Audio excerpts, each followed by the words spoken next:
everyone had this idea about what gifted athlete is, like talented athlete. But now if you break down into more detailed component, you understand, oh, you know what? If the fascial connection is like this guy is way talented.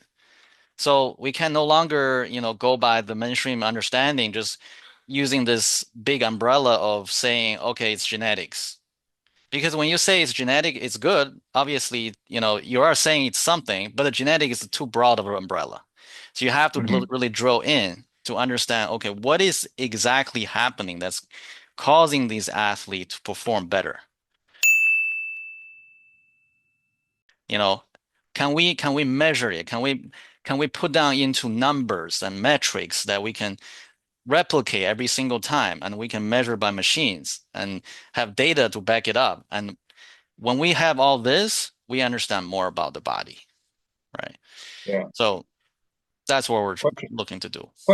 question for you, just so I understand, it's because the understanding like how the fascia works, this is kind of new to me, which I think I've been doing things to enhance it without realizing that because, I was always taught like muscular tendon.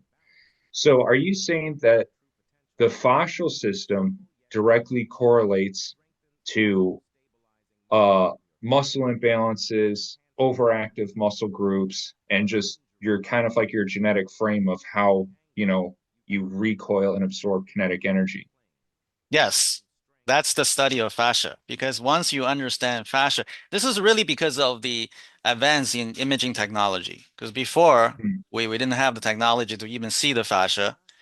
When we do dissection, we just toss out the fascia because we thought it was just a buffer material. It was like a filler material. Hmm. So at the foundational level, at the dissection level, the scientists really kind of assumed a lot of things. So they just dumped this fascia out. Now, this amount of fascia accounts to 22 kilo of material. It's quite large. So then you toss out the fascia to study the muscle and the tendon and then the bone attachment. So that's how the mainstream training was really evolved because now I'm seeing the muscle. Okay, I'm going to develop some training that based on leverage, we're going to isolate this piece of muscle over here and then we're going to make it bigger, therefore stronger, right? So that's the logic.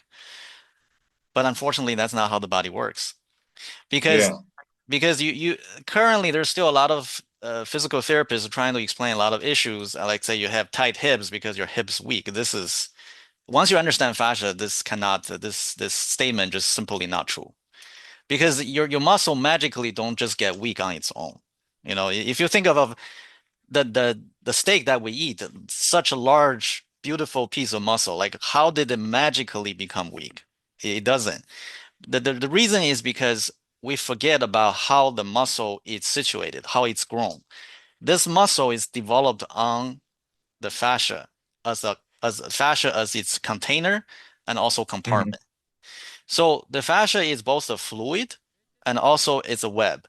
So it actually will change the muscle function. When the muscle, for example, when the fascia is not doing well, the fascia goes from a liquid state to a viscous state, it will change how that muscle contracts. So think of a muscle of a steaks. If you stick a steak into water versus sticking a steak into honey, now the contraction is completely different. Oh, okay. Interesting. So what is the fascia do? What is the fascia doing? Does it communicate like with the muscle group on how it can contract, how it can, the overall health and quality of the muscle? Not only that, the fascia is the global communication system. It's a network of cybernetics. So it communicates everything that you have from the bottom of the foot. That's why you have these mechanoreceptors on the bottom of the foot. So like in the nervous system training style of Marinovich, right? There's a lot of barefoot training, right? Because that's what we do as well. Because your plantar fascia is your number one mechanosensory. 200 Hmm. 200,000 nerve endings, and it has to go through this mechanotransduction to stimulate the nervous system. Now, if your fascia is faulty, for example, your plantar fascia is damaged, you cannot stimulate your nerves. Mm. Then your Okay. result will be very different, right? So Yeah. it's how this fascia as a medium help translate signals from mechanical tension to chemical electrical energy. Do you Mm, then can stimulate your nervous system? So of course, fascia's role is very significant because it's that gatekeeper. So if the fascia is faulty, it doesn't matter what type of training you do, it's not going to stimulate your nerves in the optimal way. It's not going to stimulate your muscle in the optimal way. Now, also the fascia's ability to glide, like a lot of the high level athlete, they're not muscle driven, they're more fascial driven, meaning they can move with relaxation. So this is a very important topic in boxing, in MMA, is to punch with accuracy, precision, speed, and power. But you have to punch in a way that's effortless. You cannot be like muscle that punch. That's hmm all the professional boxers in Russia, in China, in all over the world, in Spain, Mexico, they will tell you the same thing. Do not muscle the punch. Don't punch like somebody like you're trying to push that guy. No, it's very different. It's a snap. It's this release of elastic energy, and that's really because of the fascial driven pattern. Also, from the fascial research, we know, like for example, your shoulder, right? Your shoulder, our shoulder, human shoulder, this complex, where you have many layer of fascia, many layer of muscle stack on top of each other, integrated in a very nice way. But there is a size. There's the original size. There's a reason why we don't have a gigantic muscles because a lot of primates they're actually much stronger, pound by pound, like the gorillas, the chimps. They're much stronger. They can pull something apart if they just try to Bruce string something. They can pull something apart very easily, right? But guess what? They cannot throw. They can only hmm throw up to 20 miles per hour, while we can throw up to 100 to 110 miles per hour.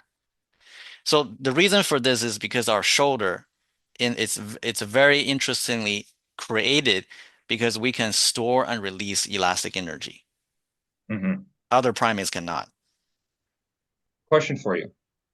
Why do you think why do you think why do you think this evolutionary process even happened for us? Like, do we have naturally more elastic fascia than, say, most, like sapien or primate groups? I would say we have a very highly trainable fascial system that favors a lot more elastic storage than, for example, primates. Now, a lot of um, these fine, like when we create the tools, which requires fine tooling, right? So our body really it requires so when I move my wrist like this, like just just effortlessly moving my wrist or moving my finger, all this type of effortless type of movement, this is not trying to make my muscles bigger or fatiguing my muscle. It's not. It's really a lot of fascia, these connections of the fascia, and also coordinate many different, very intrinsic, very small muscles together to make that beautiful and fluid movement. You cannot train this, in the gym or like, okay, let me lift weights. It cannot be done. And one of the reasons I believe we developed this way is number one, we start to use the tool. We started creating tool very early in our Mhm. evolution development. And secondly, we started to do some things that the other primates they're not doing, like throwing, which is Mhm. very, very unique to us. And even the way that we hunt, even in some of the hunter-gatherer tribes today, we some tribesmen they will just run for miles and use this type of elastic storage benefit or the ability in our body to hunt down prey and then just fatigue the prey and kill them, right? So this is something that's very unique to us because you don't see this in other type of primates. It probably has to do with our bipedal mechanism because when we run, we need to rely on our arms to help develop extra tension, and our shoulders naturally have that elastic, locomotion to them, which could have maybe like on top. Of course, evolution works on many, many factors coming together. But yeah, like most primates, they're reliant on their forearms to help assist them, or most animals in general, they're quadrupedal, which so that's interesting. So our fascia is naturally more trainable. Well, probably because we're more adaptable than most animals. Like we adapt to everything. we can swim, we can ice skate, we can fly planes. Like, we can adapt to so many different variables, which most animals, like, they usually, a slight adaptation or a slight change in their environment, that could take them all out. How much time does it usually take to like redevelop a good network of fascia where it's communicating well with the muscles and tendon groups before maybe you start progressing? Like, is there like a general preparation phase? Yeah, we got to do another episode because I got so many more questions to throw at you. We just opened up a whole new can of worms on this. Yes, that's good. That's safe for next episode.